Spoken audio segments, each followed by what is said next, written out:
Yeah, so if you guys can't hear Milcar on the YouTube channel, I apologize. Um, Got to figure it out really quick. I don't know what the hell's going on. We're gonna be having Kurt from the Best Boston Esquire call in a short bit here. I don't know if he's on yet. So yeah, really weird, man. I don't know what the deal is of why it's not letting me on to on the Skype. So right now I'm just doing it over the phone. And again, I apologize for this and stuff, but we're gonna do what we can here on the show, man. But anyways, how's everything going with you, Amilcar? We got a big breaking news, pretty massive breaking news here in the boxing world with Canelo Alvarez, right? Canelo Alvarez has decided, which we were just talking about Monday, right? Has decided to.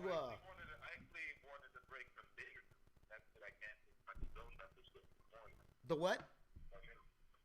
I said I canceled my Dazn membership this morning. Yeah. That's the news I wanted to share. The fire department apparently had something else it wants to share here. Yeah. You know, as soon as I read that news, when they stated on the website, canceled my subscription and said it was good until the end of the year, but I contacted Amex, and you know Amex is some gangsters and got my money back. Yeah, I'm sorry, man. Like I said, I don't know what's going on. Skype just not letting me.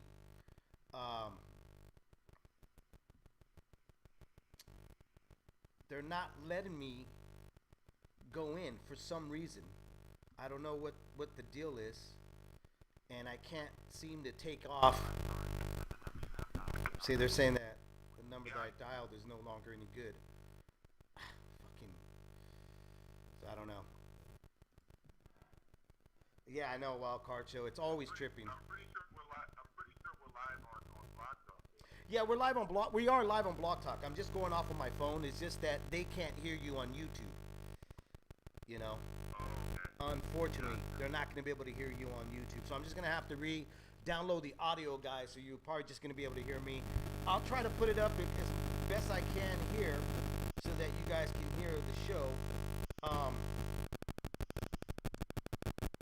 But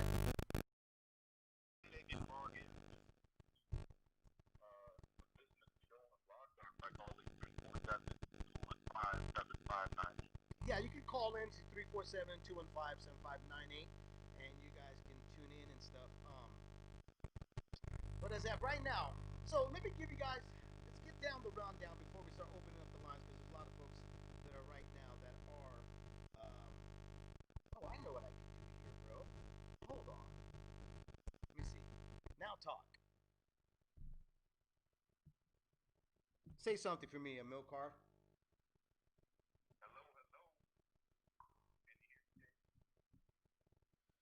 I know we're trying to figure it out right now. Run Car Snow. So I'm gonna have to. I don't know. We're just gonna have to do it that way, bro. Unfortunately, sorry, my bad. Thought I got it figured out, but I didn't. You know. Let me see if I can patch in Kurt really quick, and like I said, we'll give you the rundown of what's going on between Canelo Alvarez and Dazn and Goldenboy. It is a 24-page lawsuit. And it all consists about the 11 fights that DAZN had signed Canelo to for the 365 million deal, which was a pretty massive deal for a fighter and any athlete, right? So just repeat what Amilcar is saying. Yeah, but let me see if I got Kurt with us here. I think we do. Kurt, are you on the line with us, bro? I am. How you doing, bro? First off, thanks for, yeah, I can hear you great. First off, man, thanks for tuning in, bro. Coming on the show so we can discuss this breaking news between Canelo Alvarez, DAZN, and Goldenboy. Well, no, I always love coming on, man. Always love your show. Pleasure to be on. I appreciate it, brother. So yeah, what do you want to talk about, man? So, what do you want to know? okay, so this is let me just finish off what I was saying. The minimum was 35 million guaranteed to Canelo. From the 40 million from the zone given to Goldenboy. Um, Obviously that hasn't happened. Obviously the pandemic happened. This was a lot of the money was being relied on the gate. That's closed down. There are no gate fights. It's not going to happen. Um, and as of right now, Canelo's suing 280 million for damages, that including attorney fees and etc. Punitive damages. So I guess my question, Kurt, is how real is this? Could this be a possible shake you up? Because obviously there was fights presented from Canelo team to, from Goldenboy to Dazn, and they said no because the misconception that Dazn got from Goldenboy was that there was a guarantee that Gennady Golovkin was on the table, and it doesn't seem like that's been panning out. So they refused every other fight from B.J. Saunders to Callum Smith. That now they're saying that it's not premium. Those are not premium fights. The premium fight would be fighting two UFC superstars or fighting his own promoter, Oscar De La Hoya. So, again, my question is, how real is this? Is this Canelo's way of saying, if you guys don't follow through with this, I'm going to sue you guys. You guys got to come through and deciding or not just following suit of who I want to fight next. Well, obviously, it's very real. They filed a complaint in federal court, so it's on. I think it's useful to kind of have like a background on what's going on in the zone. The zone just laid off a ton of their U.S. staff. When the pandemic hit, they stopped paying rights fees to various sports leagues around the globe. Until they resumed their season. They canceled Major League Baseball change-up, the MLB change-up, the baseball program they had, and they hiked. And that was, only after 1 year of like a 3-year deal. They don't have any fights scheduled in the U.S. for the rest of the year right now. There's rumors that Devin Haney and Danny Jacobs, those fights might get announced, and you get a rematch maybe with Juan Francisco Estrada and Chocolatito. That might be Right. those fights might be coming up. But clearly, the zone is pulling away from the U.S. operation. They're focusing on their global reach. Rumors are, you hear rumors that they're looking to raise money or that they're looking to sell the whole thing. So, against that backdrop, we've got this mess with Canelo. In all honesty, it's really hard to comment on this without seeing either contract. Right. Either the one between Dazn and Goldenboy or the one between Goldenboy and Canelo. Any recent contract, it really comes down to the language of the contract. But from what we know in the press, like you said, after the Rocky Fielding fight, Dazn was supposed to pay Canelo $35 million a year for his next 10, or $35 million a fight for his next 10 fights, per year from 2019 through 2023. What we don't know are the conditions that they put on those fights. If there's any wiggle room on those guarantees. Because Canelo's alleging that his contract with Goldenboy didn't put any specification of opponent, only that they had to mutually agree upon them. The main contention of the deal, at least according to the article by Hopkins, Mike Hopkins did a really good job of covering it. He's saying that the language in the Goldenboy deal is that Canelo needs to fight premier opponents, like you're saying. And if the zone, apparently was disputing that Danny Jacobs or Kovalev were premier enough. Kurt, let me interrupt you there. Let me point this out. My interpretation of premier opponents is not the fighter itself, but premier mean the draw of crowds. Like they're looking for subscribers, right? That's their lifeline. That's what pumps their blood and keeps them going to survive in this pandemic or to survive solely, to continue on as a company, right? That's what I was interpreting, that they were looking at premier. Because when I saw the two UFC fighters, and even Oscar, his promoter, a 47-year-old guy, they were saying, this is the list that we're looking at. That hit me there like, they don't give a shit about the fight fans. They're caring about their wallet and trying to get their return. Could I be way off on that? No. I think that's right, but I mean, in all honesty, like when you look at the weight division Canelo fights in, I mean, and has fought in, what? Name some more premier guys, and I mean, obviously Triple G is the bone of contention. I mean, they spend a lot of money on both Canelo and Triple G, hoping to get that third fight, to drive subscribers, and thus far, for whatever reason, it hasn't happened. There's been a lot of speculation about what Goldenboy promised to Zone, but I mean, again, we don't have the language of the contract, so we don't know what was promised to Zone and Goldenboy. I mean, Coppinger's reporting it was just there was no specification of certain opponents, just that they had to be premier. So, I mean, that's going to be a dogfight in litigation. I mean, wait, what does premier mean? And were Danny Jacobs and Sergey Kovalev premier enough? I mean, I thought the complaint did a good job of pointing out that listen, Canelo's wins over those two guys were good enough to make him fighter of the year pretty much unanimously across the board by every boxing publication. So he wasn't facing chopped liver. I mean, he was facing solid fighters. But yeah, man, it's a mess. To me, it just looks like the Zone's, trying to kind of cut and run and cut expenses and just kind of, reduce their obligations in the U.S. It's Canelo's trying to hold him to the contract. It's put Goldenboy in a really tough position for sure. Because the Zone's refused to fund the deal. Yeah, most definitely. Look, real quick, one of our listeners in the chat room he wants to ask you, is it wise for Canelo to sue two separate entities so as to extradite himself from two separate contracts? Seems like a lot for a judge to figure out. Is that wise for him to go after two entities?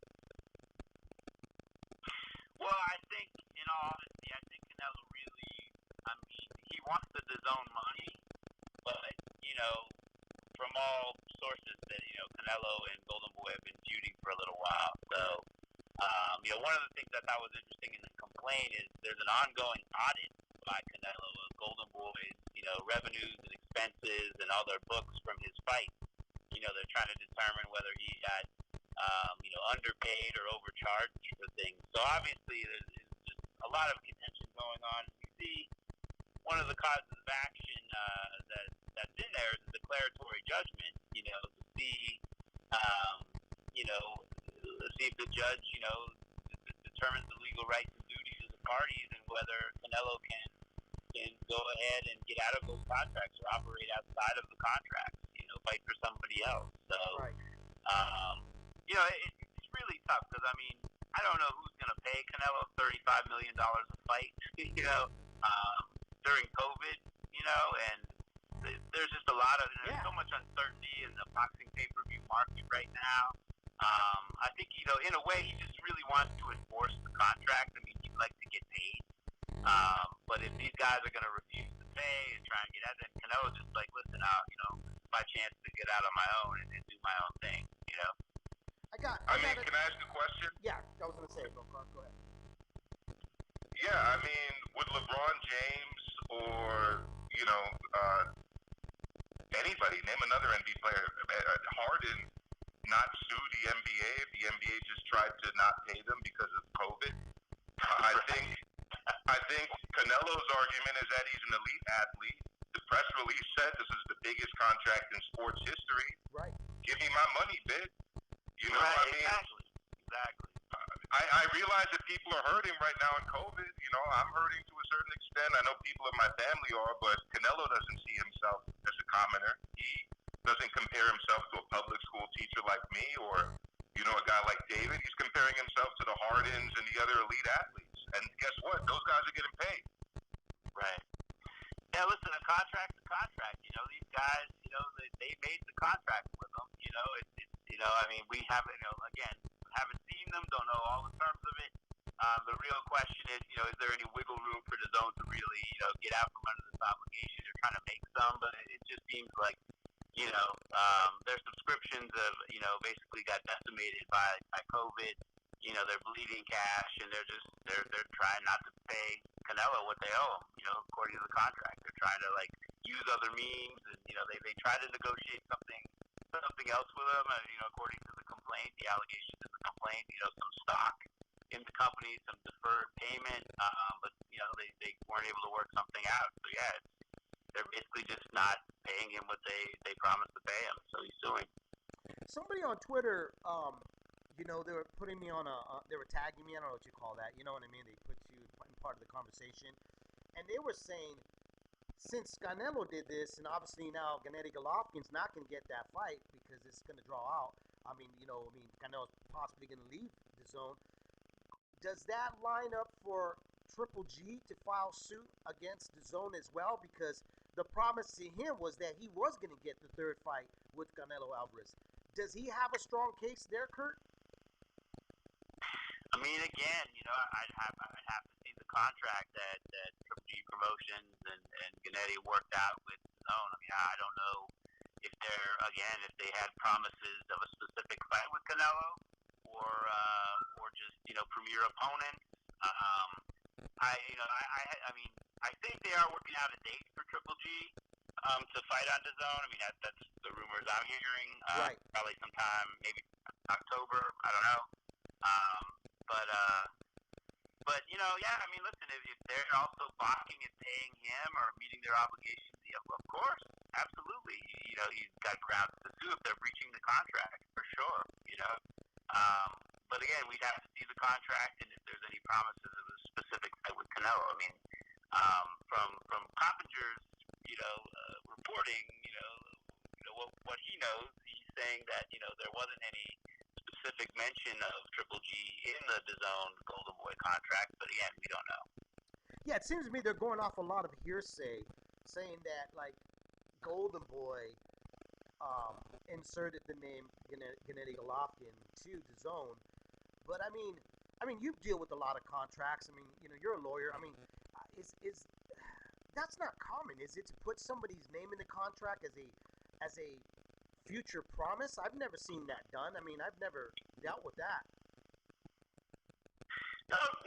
It definitely, depending on the length of the contract, it's a really lengthy contract. But I've done contracts with fighters where there is a specific, if your fighter wins this fight, then he will have to fight, X or X. I've done those deals. It's everything's negotiable. It's boxing, so it's possible that they do have specific fights in there. I mean, obviously, the danger of that is if someone gets injured or what have you. I mean, you'd have to provide for those contingencies, or you'd also have to get the other party to agree to the fight. So that's why it's very possible that Golovkin is not in there and Canelo's not named in the Golovkin deal, because you pretty much, if you're going to make that deal, you have to get the signatures of everybody involved and have them obligated to fulfill that contract. Otherwise, you're you're kind of making an agreement to agree. Right. Some certain day you're going to, it's not really binding. So yeah, yes, it's possible that specific names go in there, but you have to pretty much have all the parties agree to that if you're going to do it. So Wow. you got to get everyone What a mess. signing off. What a mess. But you know what? To me, it's just such.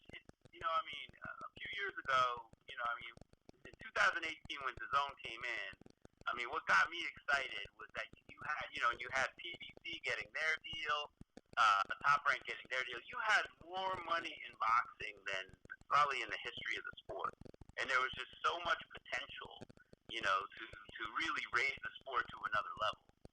Right. If fighters and managers and promoters had cooperated and had the best fighting the best on a consistent basis, I've made this argument a million times. They'd all gotten together and kind of followed the lead of the World Boxing Super Series and just did that for every division and put all those, spread those fights out on all these different networks. We really would have had. Boxing would be a major sport again. I'm pretty sure of that. But since all these separate deals, and nobody really cooperating that much. You had a few big fights that got made, not all of them got made. Now COVID hits, and DAZN looks like they're pulling out.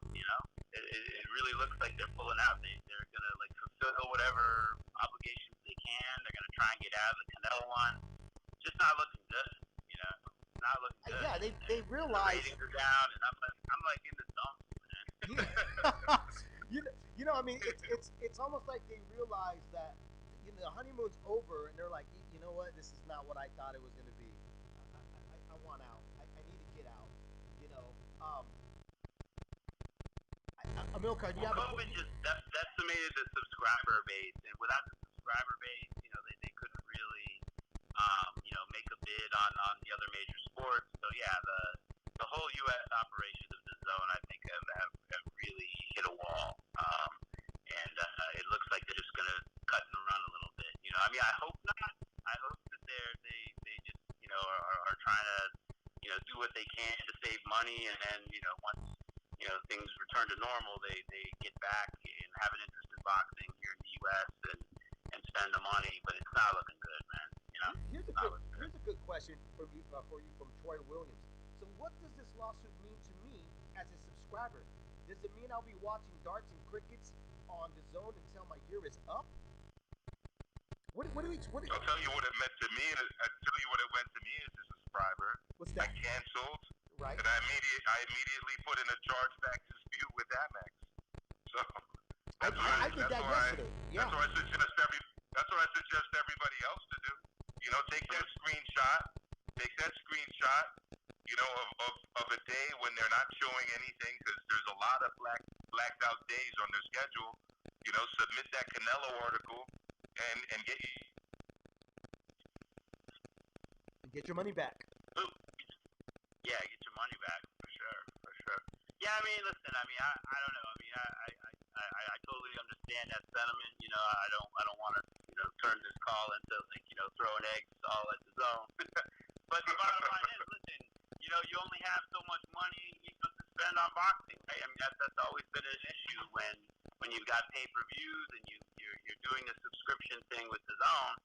And if the zone, is right now you look on the boxing schedule and they've got like one fight in Britain, scheduled, the Lewis Riston fight in October, and I don't see anything for the rest of the year. And again, I'm not saying that there's not going to be fights. I've heard that they're going to have like maybe 3 or 4 fights that are in North America or involve fighters like Triple G who are based in North America now. But yeah, man, it's not like it was last year, when they had a tremendous schedule. The year before that, like at the end of the year, where they really had great fights in the fall and winter. So, you do have to like ask yourself, well, what am I paying for? Right. If they don't have Canelo, I think Anthony Joshua's going to fight. There are some fights, of interest to me that are going to be on for the rest of the year. So I'll probably stick around, but yeah, listen, I don't blame Milcar, and I don't blame people who are very disappointed in what's going on.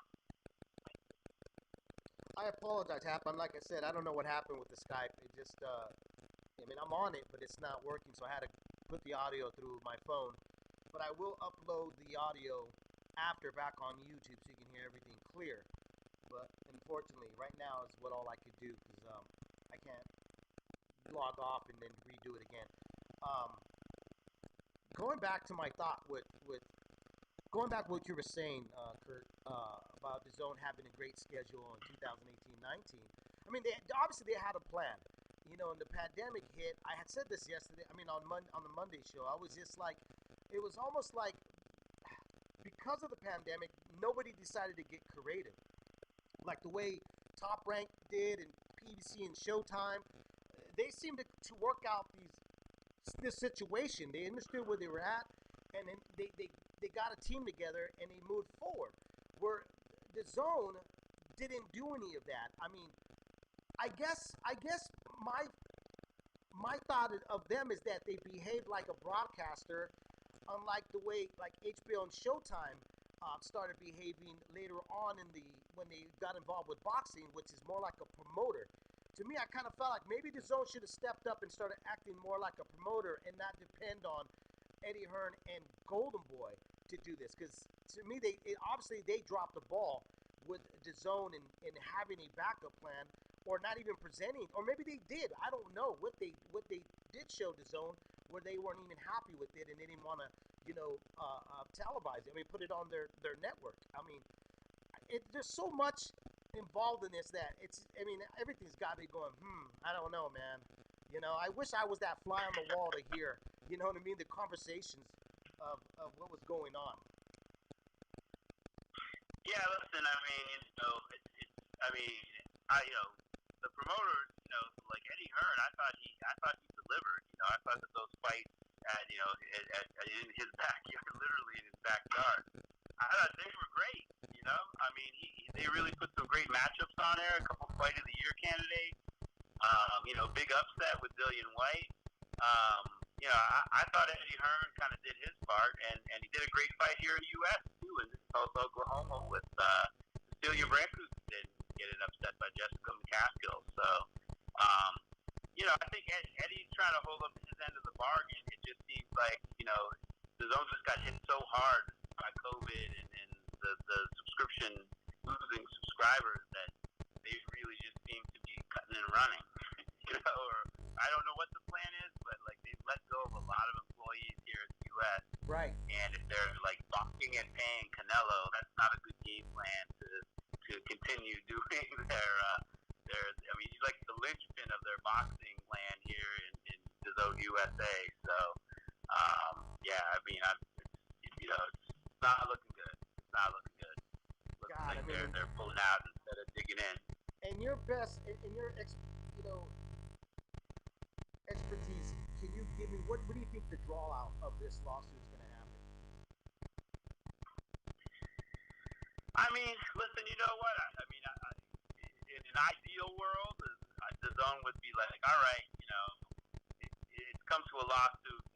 We don't want this to drag on. We're going to live up to our contract. We're going to put the fights on. And maybe they come up with like a date certain for the Golovkin next year. That's a reasonable outcome, but I really don't know the Zone's desire to like just save money and not spend anymore. I don't know. Maybe they let Canelo go. I don't know. I really don't know where their head's at. I would like to think that they're going to resolve this and they're going to find a way to make Canelo happy and keep him on the deal. But I don't think it's going to go to trial and all that. I think they will settle it out. It's going to be interesting to see what happens. Are they going to live up to their obligations, or are they going to let Canelo go, or are they going to reach some sort of settlement in between? It's kind of hard to say. I'd really like to see them settle it out and just resume the contract, but I don't know what their willingness is. It's certainly not a good look for them, this lawsuit, at all. No. So, it's a big PR hit to them, and it'll be interesting to see how they respond. It really depends on what their plans are. If they're just cutting and running from the U.S., then maybe they just release them. But if they plan to stay in, they've got to meet their obligations, man. So it'll be interesting to see how it works out. I hope it works out quickly, but we'll see. Normally, how long? Normally when you see a case like this, Mikey Garcia, it drew out 2 years. Could we end up seeing this again, a 2-year wait to see Canelo get back into the ring? Do you think? Well, again, there's in the complaint there's a declaratory judgment.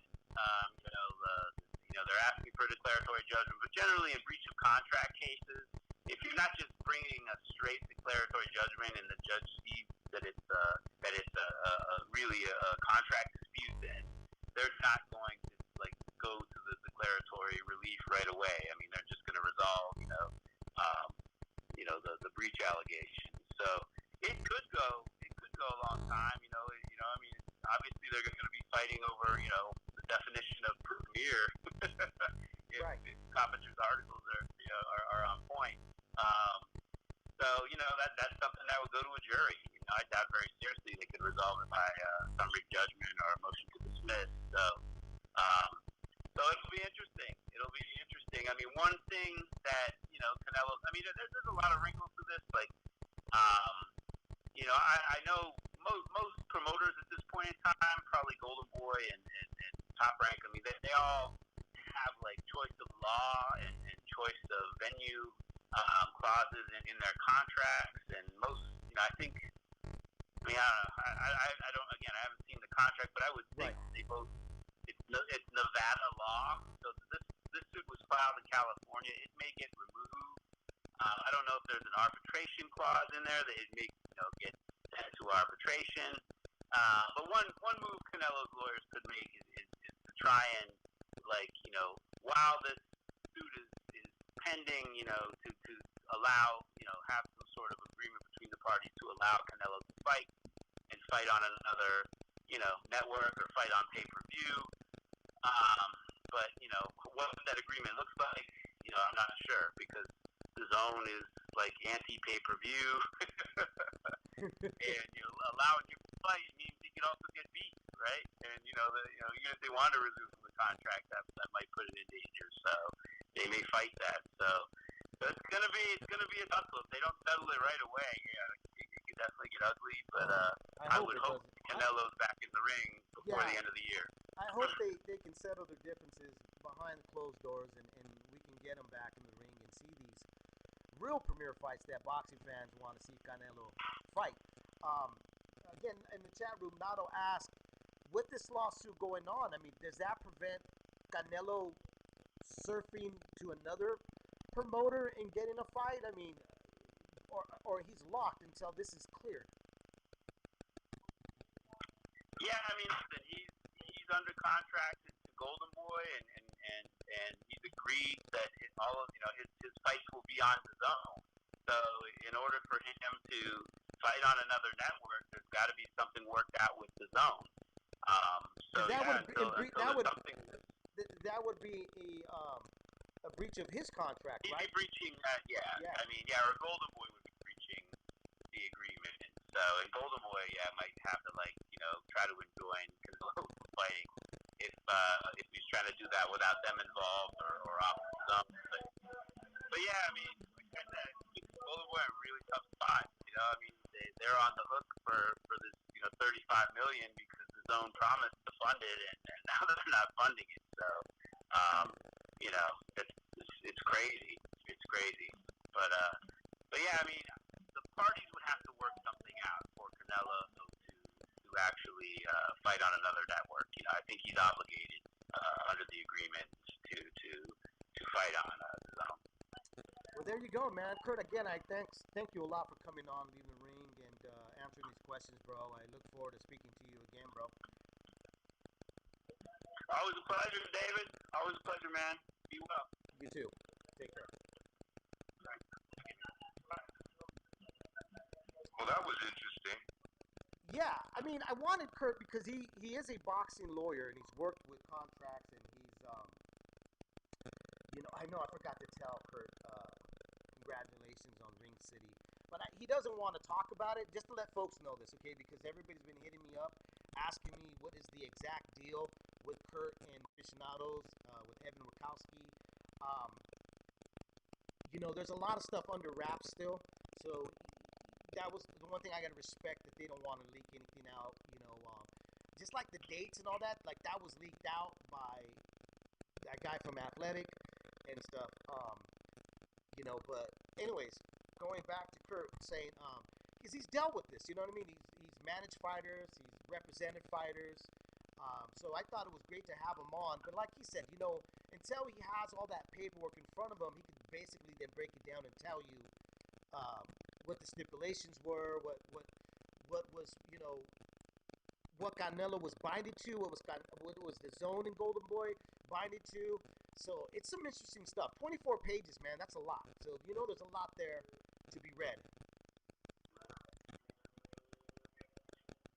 Yeah, I just don't really think the zone has much of a leg to stand on. The guaranteed contract is a guaranteed contract. You know, they were. I don't remember them contesting the press releases. I mean, why would they? They drafted them. They made it appear as if it was the richest contract in the history of sports. No. Yeah, you're absolutely right. So yeah. Well, now you got to pay up, and if you don't want to pay up, the courts will make you pay up. Exactly. I don't quite understand how Goldenboy is involved in all of this, but maybe Canelo just wants to get out of his Goldenboy contract too. Well, I think because Goldenboy, well, he represented Canelo. You know, I mean, they did negotiations for Canelo, and Canelo signed to Goldenboy. So there's, you know, it's a third-party deal. We should have asked Kurt about that. Maybe I'll text him and then I'll get back to everybody. I mean, I think from what I've read, he's saying that they didn't, you know, that he kind of validated a fiduciary responsibility to protect his interests, and I guess were out to look out for their own interests, and that they weren't acting on his behalf in good faith. I don't know. Maybe he doesn't think they deserve the $5 million out of every $40 million. Well, I know that his complaint before was some backdoor stuff. You know that Goldenboy had negotiations with his own. And remember that a while back, he had really kind of showed his anger towards Goldenboy for making some backdoor deal. So, like I said, there's a lot of stuff. There's a lot of stuff to there, and we'll see, man. We'll see. You know, Nopal saying the middle crunch sounded very logical, but watch the zone file bankruptcy in the U.S. and not pay Canelo anything. I don't know if they'll do that. I think what's gonna happen is they're gonna settle something pretty hefty with Canelo, and then you know, get a result. Because like I said, I think what it was is they woke up after the honeymoon and they were just like, you know what, this marriage is not gonna work. You know, there's just too much involved in the U.S. and I mean, remember this when. But you know why I think that makes sense though. I'll say it after you finish. Go ahead, David. Well, I was gonna say was, you remember when this was going on with the zone was, you know, when Eddie Hearn came out and said I got $1 billion, blah blah blah, and I remember our conversation over the air was, or maybe we didn't talk about this, because I know I've spoken to a few folks in the boxing industry, was like, you know, Eddie's gonna find out how much a little bit more difficult it is to convince fighters in the U.S.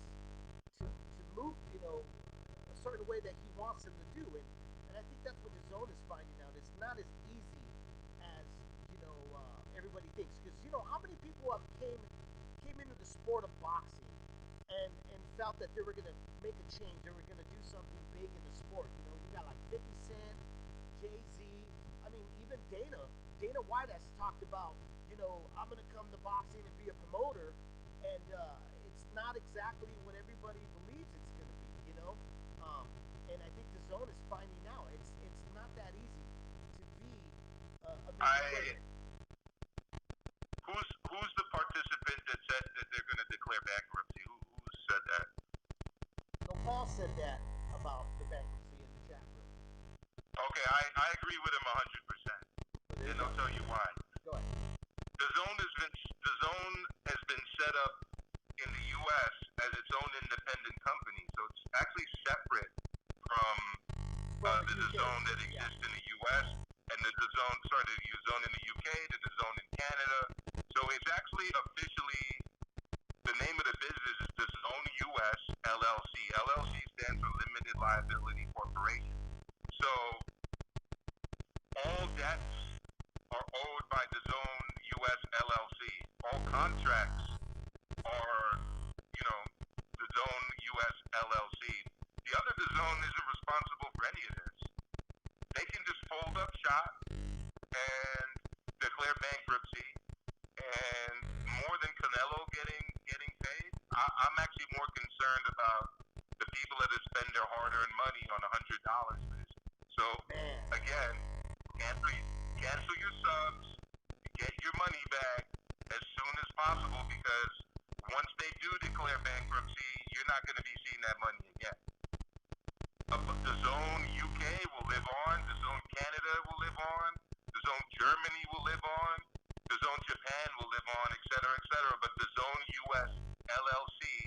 will not live on. And I'll tell you why I say that. Go to their schedule. Go to their homepage. What nothing. exactly do they have listed there? Nothing. They've got crickets, and they've got Bellator, and they've got Ak and Barak. If that makes you confident about keeping your subscription, I've got a bridge in New York to sell you right here. Is it a new bridge? Get out of here. It's not that new. You got lights? The bridge. The nearest bridge to me is actually called the Macomb Dam Bridge. It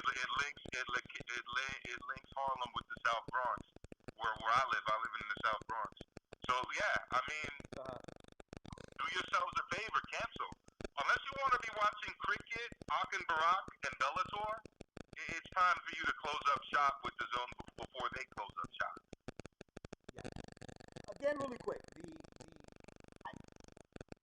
the Skype on Blog Talk for some reason it just went mute, so I had to do it on my phone. That's why you're not hearing it clear on YouTube. I will upload the audio back onto YouTube so you can hear it clear. And Kurt is the host of the Boxing Esquire that is on the rotation of the Leaving Ring Network. We're not going to take calls because we want to save a lot for Monday's show. We just wanted to do this one here with Kurt, have him on, and just get his take about what is going on between Canelo and Goldenboy and Dazn. Because it's so fairly new, I think there's a lot. Like I still want to make a couple of calls to some other folks that I know that are in the business, and they can probably relay some information and help me understand a little bit more of where this might be headed to. So tune in on Monday, and then we'll definitely hopefully we'll have some more information. If we can get more information, or even get a hold of that 24 page, which I'll do my best, and maybe read into it. I'll send it over to Kurt, so Kurt can go over it. Excuse me. And then, like I said, we'll definitely get some information. I'm hoping we'll get some more information on Monday's show here on Leaving the Ring. We just wanted to do it really quick and stuff, and it wasn't planned out. Just that me and Emil Carr were like, this is interesting. You know what I'm saying? Because we had just talked about saying that the Zone, I don't think the Zone is going to continue on with the U.S. Of next year. I think that they're looking to get out of it because of the way things are going. And now this. Now, Amilcar, if you and Nepal are right about the bankruptcy thing, bro, that ruins the whole relationship between Canelo and Goldenboy. I guarantee you Canelo will go after Goldenboy about finding where that money's at, and then start seeking either to go to another promoter or continue on with his promotional company, because he does have one, Canelo Promotions. Bro, listen to this, right? I'm on their website right now. Sunday the 13th, no shows. Monday the 14th, Ak and Barak. Tuesday the 15th, Ak and Barak. Wednesday the 16th, Ak and Barak. Thursday, Ak and Barak. Friday, Ak and Barak. Saturday, no fucking shows. Sunday, no fucking shows. Disappointing. I mean, look, the writing is on the wall. Number one, and number two, there's a reason people form LLCs. There's a reason I don't go into business as Amilcar Brusco. I don't want to get sued. So what do? I go out and I start an LLC, Amilcar Brusco LLC. That way, when Dave Duenez sues me, guess what? I declare bankruptcy on LLC. That doesn't affect my credit score. You can't come after me in court. You did business with the LLC. You didn't do business with me. So it's done. I mean, that's why they did it. Yep. It's all they're smart. knew what they were doing when they signed Canelo to this deal, and they're going to fold up shop in the U.S. They've got nothing scheduled for next week. Nothing. Again, this contract, like I said, it's. I love to see it because I like to see the stipulations of names. If names were brought up, which I highly doubt, because like I said to Kurt, I mean, on a fight by base, know what I mean? Like a 3-fight deal, I could see that. But 11-fight deal where they're solely asking for one particular fighter, you know, Gennady Golovkin, I think that would have been the turnoff for Canelo, because Canelo in the past has expressed his like disgust of hearing Gennady Golovkin. Like, he had really not shown any interest of fighting that trilogy. I mean, he was very vocal about saying to Gennady Golovkin, go get a title. Do something to entice me, to make me want to fight you for the third time. So like I said, this contract's got a lot there that we're not able to really talk about and have a better point of view of what's going on between the three individuals. It's there's a lot, man, and I don't want to say I'm excited. I'm disappointed because I was rooting for Dazn. I mean, you guys know how I was excited about it. A lot of boxing, a lot of stuff was going on. The calendar was looking good. I mean, it looked great in 2018, 2019, but then the Corona thing hit, and I go back again. As smart as they are doing the LLC, they just didn't seem to have a great team here in the U.S. to figure out what they were going to fill up their schedule with. That Barack and all that, I mean, híjole. I don't know, man. But again, we'll be back on Monday here at 5 p.m. Pacific time, 8 p.m. We'll have the audio fixed. It was just a last-minute thing, and, I know I did something to the stupid Skype. I know it's me, Could the participants hear me on YouTube at all, or no? Yeah, they can hear you, but the sound is not high quality like in Blog Talk. Blog Talk, they can hear you. Because you got the phone beside the mic, right? You got it. You got it. All right, so I'll just tell everybody to listen to the podcast through all their podcast platforms. Yeah, and we'll get it right on your end on Monday, right? Well, I'll get it right on Monday, but I'll get the audio up, replace the audio on YouTube up, and then put it on here. I've done that before, so we'll figure it all out. We'll get that done and replace so that everybody can hear what Kurt had to break down and say. And like you said, Kurt said, I don't have it in front of me. I can only give you my experience of what's probably on there. So, again, man, guys, thanks for tuning in. And right now, if you guys are still feeding for some boxing talk, go ahead over to Hispanics Causing Panic with D-Style and G-Funk. They got a AR Rugged Man with them, and they're talking about this situation. No, that's Canelo. That's what's up. Yeah. So All I'm right, the over Rugged there Man. right now. That's what's up. That's what I'm gonna head to right now as soon as we get off here, because I'm really interested in hearing what R.A.